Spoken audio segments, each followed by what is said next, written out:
Good afternoon, sir. My name is Charlie Bogbog, BSMD Batch 2022. Formative Assessment Number 4, PowerPoint Presentation. Main chapters of the International Convention for the Safety of Life Sea or SOLAS. Chapter 1, General Provisions.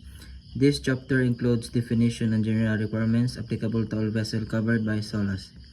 Chapter 2, Construction, Subdivision, and Stability Machinery and Electrical Installation. This chapter sets out requirements for the structural strengths, subdivision, stability, machinery, and electrical installation of ships. Chapter 2, Fire Protection.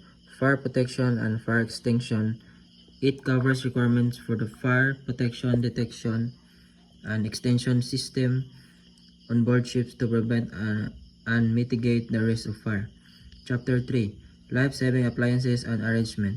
This chapter outlines requirements for life-saving appliances, including lifeboats, life rafts, lifebuoys, and other equipments, as well as procedures for drills and training.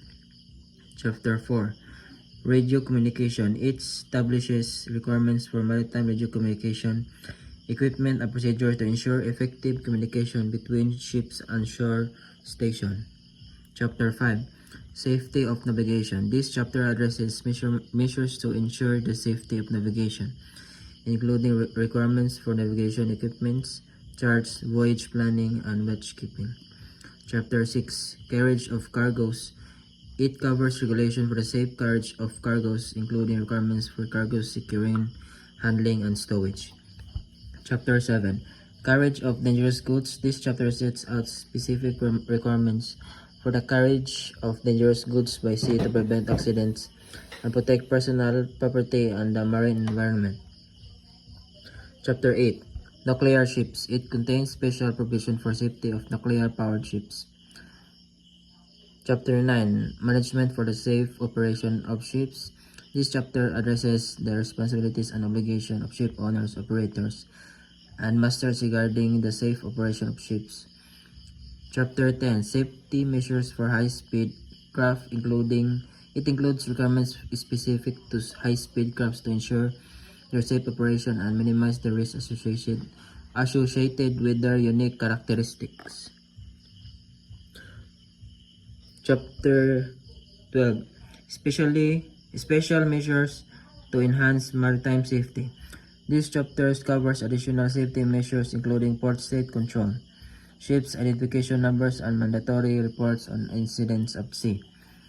Chapter 13, Special Measures to Enhance Maritime Security. It addresses measures to enhance maritime security, including requirements for ship security plan, ship security officers, and the use of security equipment procedures.